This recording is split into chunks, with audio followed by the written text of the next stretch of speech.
وہ کہ مجھے پتا ہے کہ آپ پولیٹیکل کامنٹری کے اوپر کامنٹ نہیں کریں گی، مگر امریکہ کے الیکشنز خاص طور پہ اس کے بعد سے پاکستان کی اندرونی پولیٹیکل سچویشن، پھر اس کے اندر یورپی یونین کا آنا، ان کے بیانات، اور اگر دیکھا جائے تو الیکشنز کے بعد سے اب تک constantly you are in your statements you are clarifying کہ پاکستان کے انٹرنل میٹرز کے اندر انٹرفیئرنس نہیں ہونی چاہیے، مگر اسی کے ساتھ اسی تیزی سے ہم دیکھتے ہیں کہ کبھی برطانوی حکومت کی جانب سے ان کے وزارت خارجہ سے اسٹیٹمنٹ آتی ہے، اگر ہم ابھی ملٹری کورٹس کے جو ڈیسیجنز آئے ہیں یورپی یونین کی جانب سے ہوا، امریکہ کی جانب سے ہوا، اور امریکہ میں خاص کر اور برطانیہ میں ان کے تمام تر ان کے پارلیمنٹ کے افیئرز کو جوڑا جاتا ہے پاکستان میں ایک سیاسی پارٹی کی ایکٹیویٹیز کے ساتھ.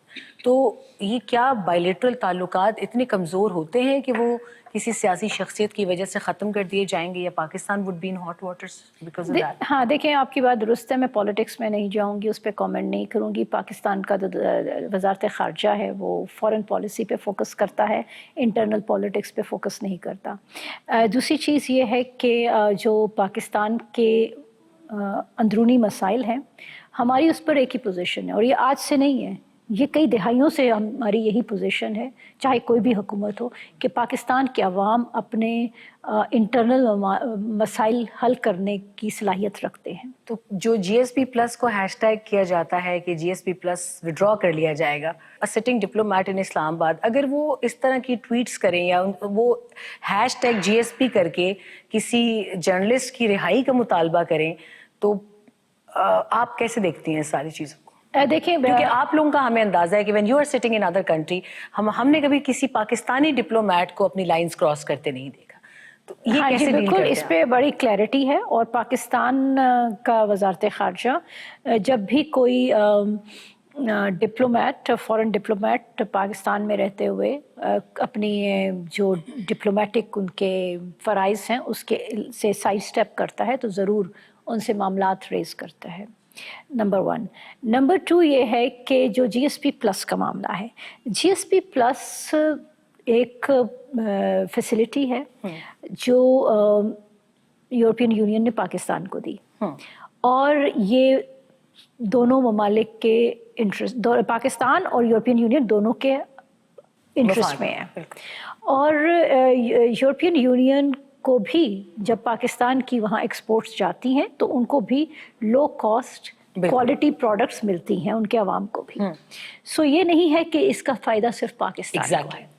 دوسری بات یہ ہے کہ ہمارے عوام کے لیے بھی، کیونکہ سب کو شاید معلوم نہ ہو جی ایس پی پلس کیا ہے، تو پاکستان کے عوام کے لیے بھی جی ایس پی پلس ایک اہم I would highly appreciate کہ اس کو اگر آپ تھوڑا سا بتا دیں، کیونکہ اکثریت اتنی ہیوی ٹرمز کو جانتی نہیں ہے، تو بلکہ خوش ہوں گے لوگ سن کر کے اگر آپ جی ایس پی پلس کا ان کو بتا دیجیے کہ واٹ از دیٹ. دیکھیں، جی ایس پی پلس ایک اسکیم ہے یورپین یونین کی، جس کے مطابق آپ کی جو پروڈکٹس ہیں کچھ ممالک کی، جس میں جو ملک اس اسکیم میں آتے ہیں، ان ممالک کی پروڈکٹس جب وہاں ایکسپورٹ ہوتی ہیں تو ان پر ڈیوٹیز کم لگتی ہیں. وہ ایک اسپیشل ارینجمنٹ ہوتی ہے. میم اسی سے بات آگے بڑھاتے ہوئے، پاکستان کے تمام تر چیلنجز کو دیکھتے ہوئے ہم نے ایس سی او کروایا، اور غالباً کوئی 3 دہائیوں کے قریب وقت کے بعد یا آس پاس، if I am not wrong, Pakistan نے ایک بہت بڑا ایک عالمی فورم اسلام آباد میں اس کا انعقاد کیا. کامیابی سے ہوا، کوئی ناخوشگوار واقعہ نہیں ہوا. اس کے حوالے سے میں ضرور جاننا چاہوں گی کہ اس کا آؤٹ کم پاکستان کے لیے کیا رہا. اراؤنڈ 900 فورن ڈیلیگیٹس ور ان اسلام آباد فار 2 days probably، اور اس میں سب سے بڑی جو ایک کامیابی انڈین فارن منسٹر کا اسلام آباد آ کر خود اٹینڈ کرنا instead of attending it on line یا کسی اور طریقے سے، اور ایک بہت بڑا ڈیلیگیشن ہم نے چین کا دیکھا جو بائیلیٹرلز کے لیے پہلے آئے، پھر ایس سی او بھی انہوں نے اٹینڈ کیا. اس پورے فورم کا میں جاننا چاہوں گی کہ پاکستان آنے والے وقتوں میں کیسے فائدہ اٹھا سکتا ہے. دیکھیں، پاکستان، بالکل آپ نے صحیح کہا، یہ ایک بہت بڑی کامیابی تھی، اور پاکستانی قوم کو فخر ہونا چاہیے کہ ہم نے ایک انٹرنیشنل ایونٹ اتنی سکسیسفلی کیا، اور اس میں اتنے ہائی لیول پر پارٹیسپیشن تھی. لیڈرز تھے بڑے ممالک کے، رشیا کے، چائنا کے. سو یہ امپورٹنٹ لیڈرز موجود تھے، तमाम ममालिक की रिप्रेजेंटेशन थी, इवन इंडिया के फॉरेन मिनिस्टर ने भी ये कॉन्फ्रेंस अटेंड की। और इसकी इसकी सिग्निफिकेंस मैं आपको दो तरीके से बताऊंगी।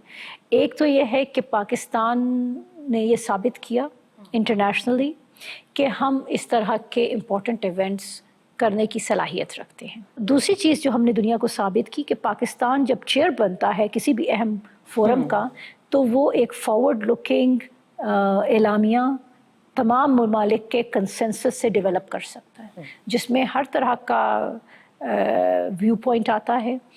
इवन वो ममालिक जिनके साथ हमारे ट्रेडिशनली अच्छे ताल्लुकात नहीं हैं, जैसे कि इंडिया, उनकी मौजूदगी के बावजूद हमने एक कंसेंसस डॉक्यूमेंट प्रोड्यूस किया और वो डॉक्यूमेंट बाहर आया। And there was no note of dissent. अब गोइंग फॉरवर्ड आगे हमारे पास कुछ अहम इंटरनेशनल इवेंट्स आ रहे हैं, इम्पॉर्टेंट जिम्मेदारियां पाकिस्तान के पास आ रही हैं, तो ये इससे ही आगे से तसलसल में आपको नज़र आएंगी। एक तो यह है कि पाकिस्तान जनवरी में सिक्योरिटी काउंसिल का रुकन बनने जा रहा है। 2 साल की टर्म है। इस साल में हमारी एक अहम कामयाबी थी कि पाकिस्तान ने UNGA में सिक्योरिटी काउंसिल का इलेक्शन जीता और हिस्टोरिक नंबर ऑफ वोट्स मिले। तो ये एक बहुत बड़ी कामयाबी है पाकिस्तान की सफारतकारी की। तो अब जनवरी से हम सिक्योरिटी काउंसिल के रुकन होंगे। दूसरी चीज़ जो अभी हमें आगे पाकिस्तान को चेयरमैनशिप मिलने वाली है, वो है SCO का एक फोरम है जिसको SCO रैट्स कहते हैं, जो कि इनका एंटी टेररिज्म स्ट्रक्चर है। वो पाकिस्तान की चेयरमैनशिप जब होगी तो ऑफ कोर्स उसी तरह से जिस तरह हमें हेड्स ऑफ गवर्नमेंट मिली, हम उस पर एक लीडरशिप रोल अदा करेंगे। इन दी एंड उसकी मीटिंग्स भी करेंगे यहाँ पर। और 2 साल में पाकिस्तान को जो SCO का सबसे अहम फोरम है, जो कि हेड्स ऑफ स्टेट का फोरम है, वो पाकिस्तान के पास उसकी सदारत आएगी और पाकिस्तान को यहाँ पर इस्लामाबाद में वो मीटिंग करनी होगी। और उस वक़्त भी हमारी एक्सपेक्टेशन होगी तमाम लीडर्स पाकिस्तान आए और पार्टिसिपेट करें। तो ये जो भी हमने कॉन्फ्रेंस कराई, ये एक तरह से आप रिहर्सल कह लें एक बहुत बड़े इवेंट का, जो कि हेड्स ऑफ स्टेट का इवेंट होगा। और हम उम्मीद करते हैं कि पाकिस्तान और उसी तरह से मैम ये 2 साल बाद 2 साल। हाँ जी। अच्छा मैम, मूविंग ऑन टू, हमने SCO डिस्कस किया काफ़ी डिटेल में। ब्रिक्स के हवाले से मैं जानना चाहूँगी, Pakistan is aspiring to be part of BRICS as well. Alexander Overchuk जो डिप्टी प्राइम मिनिस्टर आए थे पाकिस्तान रूस के, उनकी जानिब से भी बड़ा एक पॉजिटिव सिग्नल था कि पाकिस्तान को हम सपोर्ट करेंगे to become member of BRICS. मगर उस ब्रिक्स के हवाले से गो के नई US एडमिनिस्ट्रेशन की जानिब से अब स्टेटमेंट्स उसके ऊपर भी आना शुरू हो गए। मगर पाकिस्तान किस हद तक अपने इस केस को फॉलो करेगा to become member, to become a very energetic and active member of BRICS? देखिए, ब्रिक्स जो है ये एक मल्टीलैटरल फोरम है। 4 ममालिक से शुरू हुआ, अब वो एक्सपैंड कर चुका है।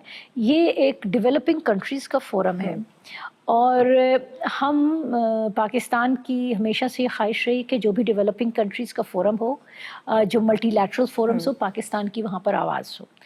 तो पाकिस्तान ने इसी कॉन्टेक्स्ट में अप्लाई किया है ब्रिक्स की मेंबरशिप के लिए। उसमें कुछ चैलेंजेस हैं और आप जानती हैं वो क्या चैलेंजेस हैं, लेकिन पाकिस्तान अपनी जो मुहिम है वो जारी रखेगा। तमाम ब्रिक्स के ममालिक के साथ हमने ये इशू रेज़ भी किया है। साल 2024 में हमने UN में भी बहुत एक्टिवली मुख्तलिफ ममालिक के लिए, उसमें फ़लस्तीन भी है, उसमें ऐसे बहुत सारे बायलैटरल मैटर्स ऑफ कंसर्न्स हैं जो कि पाकिस्तान ने रेज़ किए। कश्मीर के ऊपर हम हमेशा फोकस्ड रहते हैं।